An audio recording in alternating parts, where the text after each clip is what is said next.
Hi, I'm Jim Faulds. I'm the Nevada State Geologist and Director of the Nevada Bureau of Mines and Geology.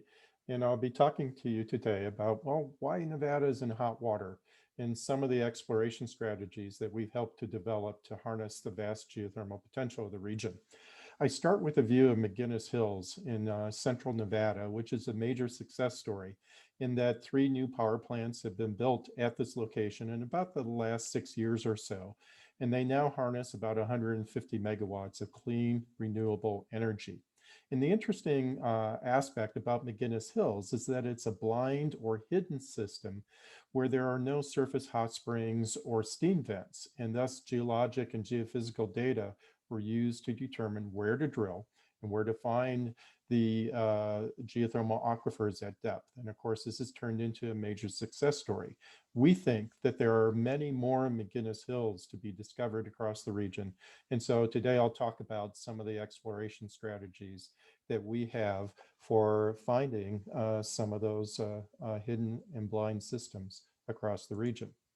So the basic outline of my talk is first sort of provide an overview of geothermal energy, how it works, and then a brief segue into why Nevada is in hot water, and then discussion in some detail about some of the exploration strategies that we have, such as looking for structural controls, there's certain fault patterns that control geothermal activity, and then getting into a methodology called play fairway analysis. And then finally, there were some of the results from that play fairway analysis in terms of discovering some new hidden systems that have yet to be developed. This is a view of Fly Ranch Geyser, about 100 kilometers or so north of Reno. And this is also a blind system resulting from drilling that was done, starting about 100 years ago and up into the 1960s, wells that were not capped and then have led to the development of these beautiful travertine deposits. So how does a geothermal system work? Well, there's 3 main ingredients. It requires heat, of course, but also permeability in the underlying strata. In other words, how fast do fluids flow through the rocks, and of course the fluids themselves. And it can be tricky in that you need both production wells, where you basically pull up the hot geothermal waters from depth, and injection wells, because you want to replenish the system. If the injection wells are too close to the production wells, you can cool the system down. And if they're too far away, you may not replenish the system. So it can be a tricky balance between production and injection, finding that right combination to sustain a system for many decades. But this is basically how a geothermal system works. Now, a typical geothermal reservoir in this region is governed by fractured rocks, a heat source at depth, fluid flow through those rocks, and of course, then a geothermal power plant at the surface. On the left here is a very simplistic view of a geothermal system. On the right is closer to reality. In fact, this is a 3D model of the Brady's geothermal system, about 80 kilometers northeast of Reno, where you have hot, permeable, fractured rocks, multiple faults, and basically you harness a geothermal reservoir at significant depth. Note that the geothermal wells, both the production wells and the injection wells, are typically 300 meters to up to about 3 kilometers deep, much deeper than any of the freshwater aquifers. Another important point is that systems in Nevada are generally harnessing hot water rather than steam. And of course, the idea is to re-inject the geothermal fluids so that they replenish the system with minimal loss, but do not cool the system down. All right, so the tectonic setting in Nevada is what makes us a very conducive region for geothermal energy. And it has to do with basically the plate motions between the Pacific and North American plate. And we all know about the San Andreas Fault. San Andreas Fault actually accommodates about 80% of that motion, about 4 centimeters per year. But the other 20% is distributed broadly across a zone through Eastern California and Western Nevada, shaded in orange here, and that's referred to as the Walker Lane in the north, Eastern California shear zone in the south. Now, the San Andreas Fault terminates northward at the Mendocino Triple Junction, where the entire plate boundary configuration changes. But the Walker Lane, accommodating 20% of that motion, doesn't have, doesn't terminate at a plate boundary. It terminates in the middle of the continent. And so you have to do something with that 1 centimeter per year of dextral shear. And what we think happens is that that is diffused into extension in kind of the northern part of the Basin Range province, northern part of the Great Basin region, in particular central to northern Nevada. And so this enhances extension in this region, enhances dilation on faults, and thus is conducive to fluid flow and geothermal activity. And this again is in particular the case in central to northern Nevada. So it's a transtensional to extensional domain associated with that transfer of dextral shear into regional extension. Now, interestingly enough, as the San Andreas has grown through time and the Walker Lane has actually advanced northward through time, kind of in concert with the San Andreas, that Cascade Arc, the ancestral, or the Cascade Arc in general, has retreated to the northwest. So as this sort of extension and transtensional domain has grown to dominate the region, volcanism has actually retreated. And so we're losing one ingredient for geothermal activity from magmatic heat, but we're gaining another that is more widely distributed, and that is the regional crustal extension. So this is a very simplistic view of the Great Basin region. And these are these cross sections on the right here. And then this is the estimated temperatures at depth. You can see it's at 6.5 kilometers depth. You can see it's very hot across the region. We have lots of faults, perfect environment for then circulating groundwater to great depths relatively rapidly through these fault systems, and then bringing that hot water, heating the water and then bringing it up along a series of faults. Furthermore, we have regional crustal extension. The upper mantle is coming closer to the surface, the crust is thinning, and that leads to an overall high regional geothermal gradient. So kind of a perfect situation to generate a broad region that's very favorable for geothermal activity. So this is what we have today. The sort of orange and red circles represent some of the better known geothermal systems in the region, the red ones being higher temperature, orange ones being kind of moderate temperature. We have nearly a gigawatt of capacity across the region and a couple of dozen power plants. A typical geothermal system produces somewhere between 10 and 300 megawatts of energy. And note that 1 megawatt of energy is enough to power somewhere between about 750 and 1,000 homes. But we know that this region has much more potential than the 1 gigawatt of capacity currently online. So why isn't it more? Well, the tricky part and the major challenge is that we know that most of our geothermal systems are blind or hidden. And that is that they have, as I mentioned before, there's no surface hot springs or steam vents associated with the geothermal activity. So these cross sections on the left sort of demonstrate the general sort of fluid flow associated with fault zones. You can see fluids come up along the fault zones, but they commonly hit permeable layers at depth, leak out along those permeable layers. And so the actual hot springs could be removed by several kilometers from the geothermal upflow at depth. And we think what is the most common case is that the geothermal fluids come up along the faults, they leak out in permeable layers at depth, and they never see the light of day. They don't surface at all. And so we estimate that about 75% of the geothermal resources in this region are blind or hidden.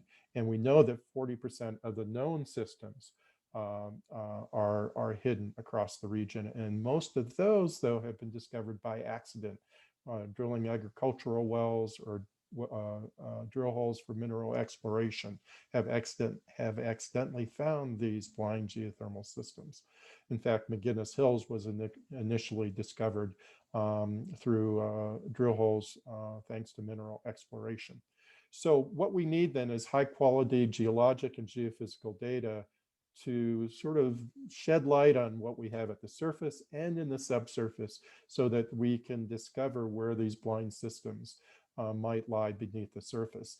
And this is just, once we know that, it is also complicated. This is an example from Blue Mountain in Northwest Nevada, where we have a productive well located here, meaning it's hot, there's good fluid flow, good permeability. And just a couple hundred meters away, we have a non-productive well. It's hot enough, but there's no permeability. So we really have to look closely and understand where these sweet spots are along the fault systems in the region.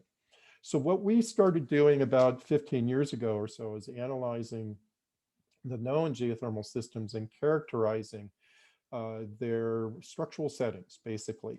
Through about a 3-4 year study, circa 2010, we analyzed all 450 systems in the Great Basin region.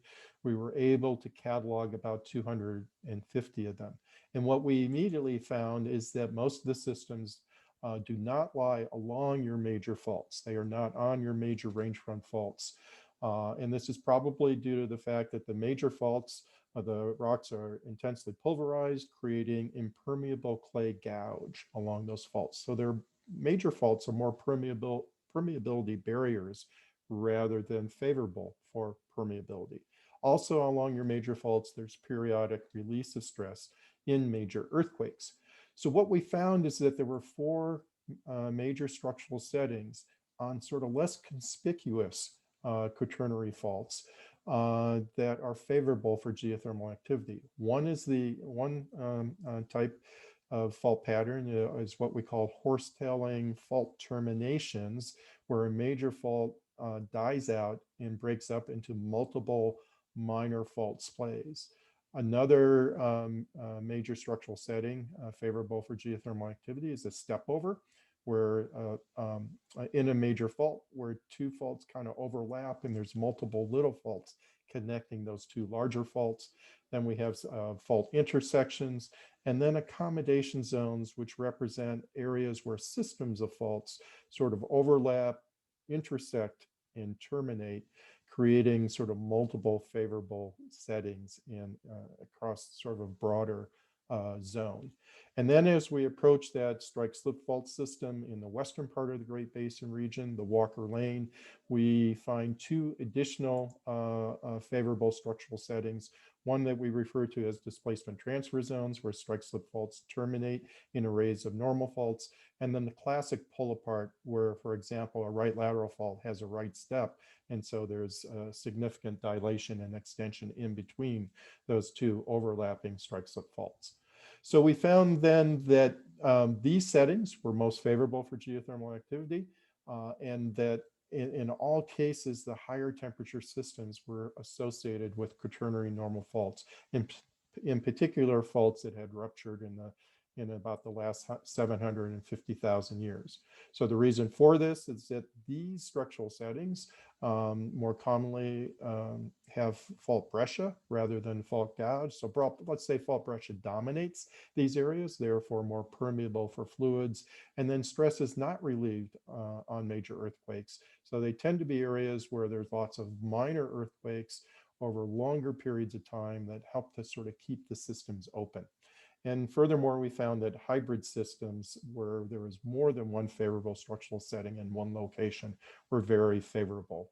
Similar findings have been made in other continental rifts around the world, such as Western Turkey, the topovolcanics zone in New Zealand, East Africa, etc. So in this region, then, we characterize the favorable structural settings of all of the known systems in the region. Actually, we were only able to initially characterize a little more than half of these systems. We didn't have enough information from the others to characterize them. And again, this is what we found in these 4 favorable settings: fault terminations, stepovers, accommodation zones. Accommodation zones and fault intersections account for about 90% of the known systems in the region, with the winner being these fault stepovers, in particular breach stepovers, where there's lots of little faults connecting 2 major overlapping normal faults. So just to give you a couple of examples of that, this is the Desert Peak area in the Hot Spring Mountains, about 80 kilometers east of Reno. This is a blind geothermal reservoir, temperatures over 200 C. It's currently hosting a 23 megawatt power plant. And it's been a fairly sustainable system, a power plant here for over 30 years. It's in a classic stepover or relay ramp between these 2 overlapping normal fault segments. And there's multiple then minor faults connecting those 2 major faults, creating this zone of higher fault density, higher fracture density, and favorable permeability conditions. So this is a cross section across that region, multiple closely spaced faults controlled by well data and geophysical data. And just a quick anecdotal story. This system has been in operation since the early 80s, was producing about 12 megawatts or so. And then these were wells, these blue squares are being drilled by a geothermal company, and in the mid-2000s, more or less vertical wells, kind of missing then this sweet spot where these multiple overlapping faults were located. And basically, once we had a geologic map of the area, the company moved back into this area and drilled closer to this structurally complex zone, and were able to significantly increase the output of this particular geothermal system. This is another system in the area called Brady's. This is along I-80 east of Reno. Again, also in the northern hot spring mountains, fairly high temperature system for this region. Production from 2 zones, 600 and 1500 meters depth, 26 megawatt power plant located at this site since the early 90s. It's a 4-kilometer long zone along a north-northeast striking normal fault zone, lots of hot springs and so on at the surface. There's a nice left step in the fault zone, as you can see in this geologic map here. And the main permeability and production wells are located in the middle of that left stepping fault zone. And you can see the left step at various scales too, at the kilometer scale here, and also at the scale of several meters here. These are actually tension gashes in the surface associated with that geothermal system. We've done a lot of detailed work on this system, created a nice 3D model thanks to our colleague Drew Seiler at the USGS. And what's interesting is the 3D model, if you sort of take that 3D model and you map out the density of fault intersections at depth, you end up with sort of a funny looking 3D image like this that is contouring the higher density of fault intersections. And note these 4 production wells, the derricks shown in red here, are coming into a region in the subsurface with a high density of fault intersections. This well over here is plenty hot, this green well, but it's basically hot but dry or not permeable, and it's really missing the structural complexity at depth. So this is an interesting view of the density of fault intersections and how that structural complexity can lead to favorable permeability and favorable fluid flow, such that it can be harnessed, the geothermal energy can be harnessed in a geothermal power plant. This is another example called Salt Wells, southeast of Fallon. This is a 12-kilometer long thermal anomaly along a major normal fault zone that is terminating to the south. Although the thermal anomaly is 12 kilometers long, the productive part of the system is in the southern part of that fault zone, where it splays out, breaks into multiple splays, horsetails, and this is where all the production wells are in that higher structural complexity, more closely spaced minor normal faults where fault breccia dominates versus fault gouge. And I should mention this is also a very active fault zone that ruptured in a major earthquake in 1954. So in this case, it's a fault termination, though, that's creating the favorable permeability conditions, and it hosts a 14 megawatt power plant that's operated by Enel at the site. So that was the structural geology approach. That's one approach, but that's not entirely sufficient for finding new geothermal systems, especially if they're blind or hidden.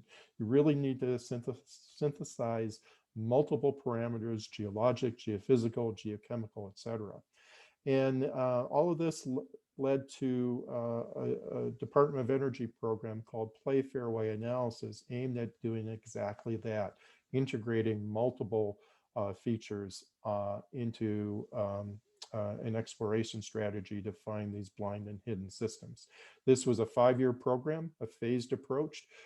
Phase 1 was funded to produce a geothermal potential map of the region, combining multiple geologic and geophysical and geochemical parameters. Phase 2 involved detailed studies of 5 promising areas, and Phase 3 was some additional geophysical surveys and then drilling at 2 of the most promising sites.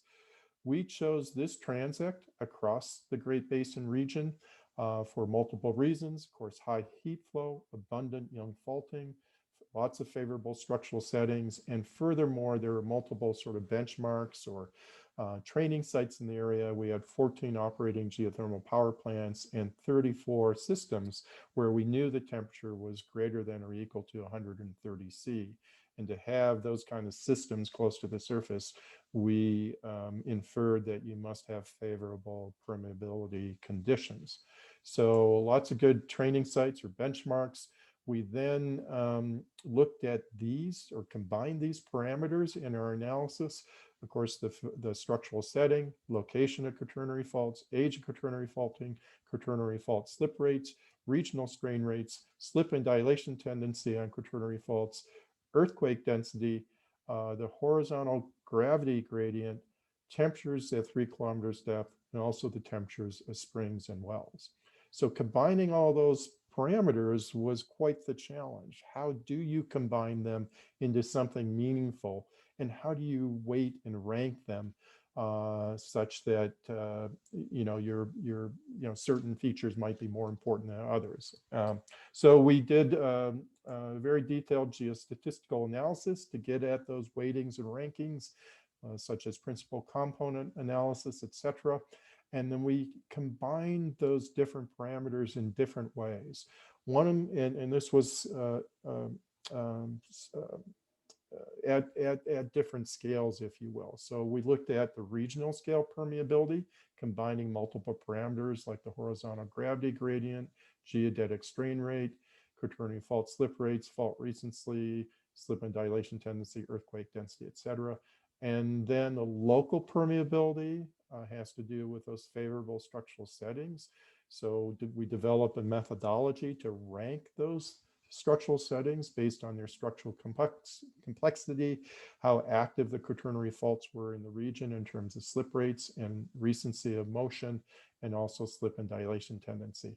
And then we also had what we called intermediate permeability, and that was based on the recognition that we didn't have enough detailed maps in the region to recognize all of those favorable structural settings. In fact, only about 30% of this region is adequately mapped. So, but we do know where most of the major quaternary faults are. So we figured we needed something called sort of intermediate permeability, where we just mapped out all those quaternary faults, knowing that we were missing some of those stepovers and the details conditions that might be favorable for geothermal activity. So we then combined regional, local, and intermediate permeability into combined permeability, combined that with heat source, and that produced our play fairway.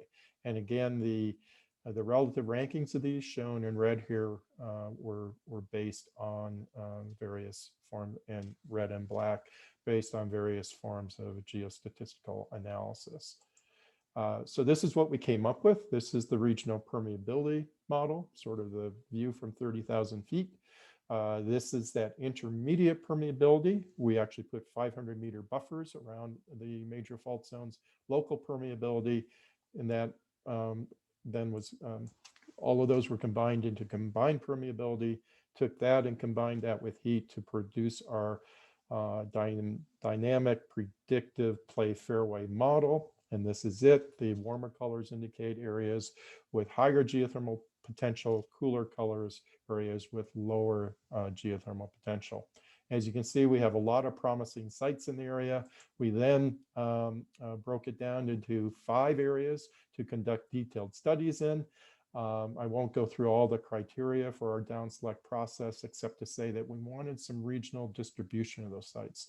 We had the good fortune to have multiple highly ranked areas, and so we wanted to see how things might compare from west to east across the region, and then back to the southwest into the Walker Lane. So we then did detailed studies on these 5 areas. These 2 areas then made it into the last phase, where Granite Springs Valley and Southern Gabs Valley, whereby we conducted some additional detailed geophysical surveys and drilling. I'm going to show you the results from Southern Gabs Valley. Don't have time to go into, of course, all of these areas. So this is Southeastern Gabs Valley. It's characterized by a displacement transfer zone, where a major fault in the Walker Lane called the Petrified Springs Fault comes up and terminates and breaks into multiple normal faults. And so we knew that this was a displacement transfer zone that got us into the area. Luckily, there was a ranch. There was no previous exploration in this region, no surface features of geothermal activity, but there was a ranch. We measured the temperatures of the wells at the ranch. They were warmer than average, about 32 C or so. We then did geothermometry on those wells, geochemical analysis, which indicated that there were higher temperatures at depth, up to about 135 C.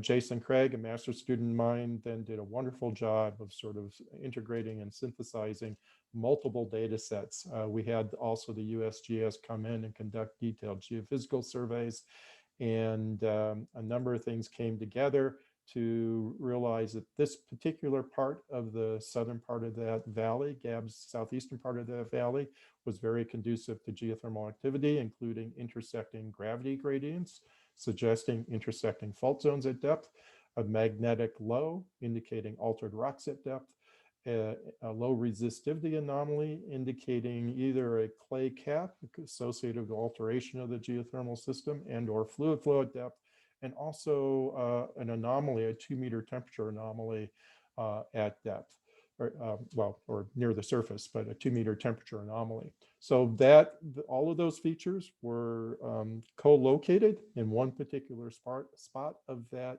valley. And this is what the valley looks like. It doesn't look like there's much out there, but we felt we had a good location to drill on top of that mag low, the low resistivity anomaly, the 2-meter temperature anomaly. We did drill, and this is what we found: 124 C at about 150 meters depth. So we confirmed the location of a blind or hidden geothermal system, and essentially verified, if you will, the play fairway analysis methodology. And this is just a cross-section of the area showing that we drilled into a complex fault intersection associated with a broader displacement transfer zone.